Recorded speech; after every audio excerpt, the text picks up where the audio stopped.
Selamat siang teman-teman semua. Jadi di sini kami ingin membuat video mengenai wawancara seseorang dari perihal banjir di Gerbang 4 Unimed. Jadi sini mewawancari orang. Oke, pada kali ini kita akan mewawancarai pengguna jalan. Nah, di sini kami lagi ngobrol sama abang siapa nih namanya kalau boleh tahu? Bang Dava lah.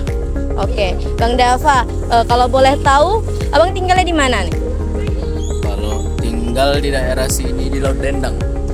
Di Laut Dendang. Berarti sehari-hari memang kegiatannya itu lewat-lewat di jalan sinilah ya, sekitar Jalan William Iskandar. Karena saya juga kuliah di Unimed ini ya kan.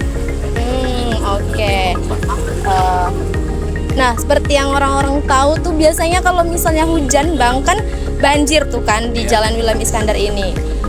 Itu kami boleh tanya-tanya lah ya, sebagai pengguna jalan, menurut abang seberapa sering banjir itu terjadi kalau hujan?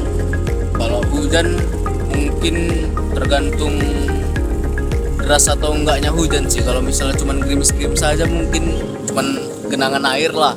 Kalau hujan deras gitu yang sampai 1 jam itu bisa banjir sampai mungkin selutut lah.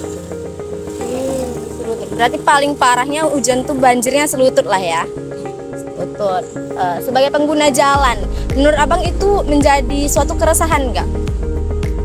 Kalau untuk menjadi keresahan ya pastinya iyalah, karena itu mempersulit untuk kita beraktivitas. Jadi kita susah beraktivitas kan. Ya mungkin itulah, motor juga rusak.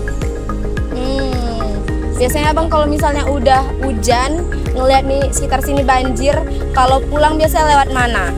Gimana? Terobos aja atau putar balik kah? Kalau karena motor saya motor tua ya kan, putar balik lah memang. Mana sanggup nerobos banjir.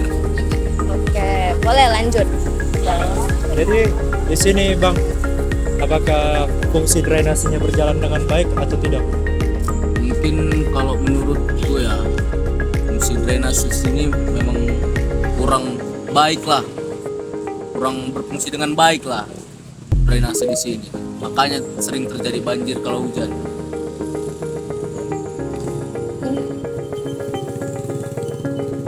Terus Bang, apakah pembangunan di sekitar lingkungan Universitas Negeri Medan khususnya di Gerbang 4 apakah berpengaruh terhadap terjadinya banjir Bang? Kalau menurut saya ya, kalau untuk berpengaruh mungkin ya nggak terlalu berpengaruh sih. Menurut saya mungkin memang masalahnya di drainase doang sih. Mungkin bisa diperbaiki atau mungkin apa, itu aja sih. Kalau menurut abang nih, gimana apa upaya penanganan kita sebagai pengguna jalan atau warga sekitar Unimed kan, biar bisa berkurang lah masalah banjir ini? Nah ini juga satu ya kan, mungkin satu karena drainasenya kurang, juga kesadaran masyarakat ini. Karena kalau kulihat masih banyak kali sampah berserakan di pinggir-pinggir jalan, di drainase itu, di parit ya kan. Itu juga yang buat sebenarnya pemicu dari banjir tersebut kan. Itulah kesadaran sendirilah untuk masyarakat ini di sekitar sini, biar bisa membuang sampah pada tempatnya lah, menjaga lingkungan. Itulah kira-kira. Oke. Ya udah kalau gitu, makasih banyak ya Bang sebelumnya atas waktunya. Sama-sama. Semoga jalanan sekitar sini cepat teratasi lah masalahnya. Amin. Selanjutnya kami ingin bertanya kepada warga sekitar mengenai permasalahan banjir yang ada di Gerbang 4 ini. Sebelumnya Bang, perkenalkan nama Abang siapa Bang? Nama saya Valdi. Abang memang tinggal di daerah sini atau gimana Bang? Ya, tinggal di daerah umum. Oh ya. Ini Bang, kami ingin bertanya kan kayak banyak tuh berita di daerah Gerbang 4 ini kan soal masalah banjir. Kami ingin bertanya Bang, untuk banjir itu kadang terjadinya pas kapan itu Bang? Ya, kalau banjir itu kan datangnya pas datang hujan, Bang. Misalnya kalau hujan deras, dia datang gitu, Bang. Tapi kalau misalnya untuk biasanya kedalamannya itu semana itu Bang? Nah, biasanya dia setengah meter, Bang, sampai lutut-lutut.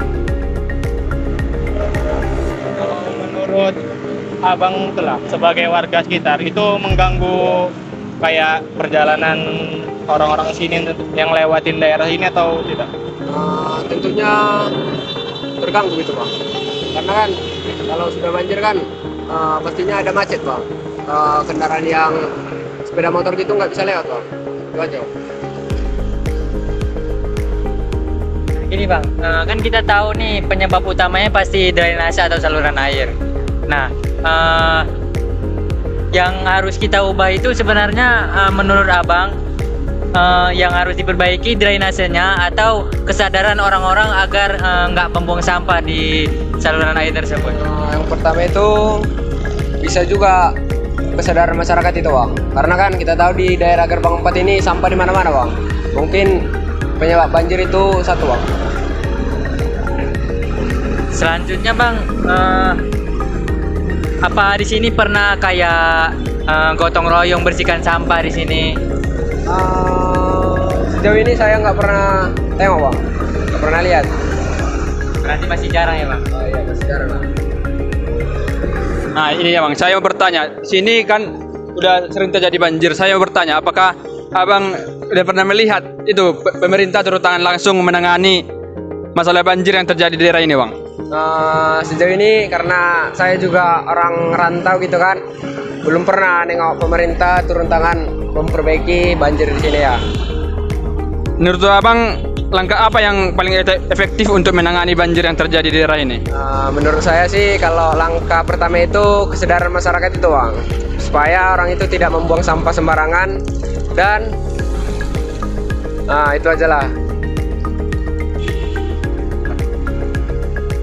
Terus saya ingin bertanya lagi nih bang,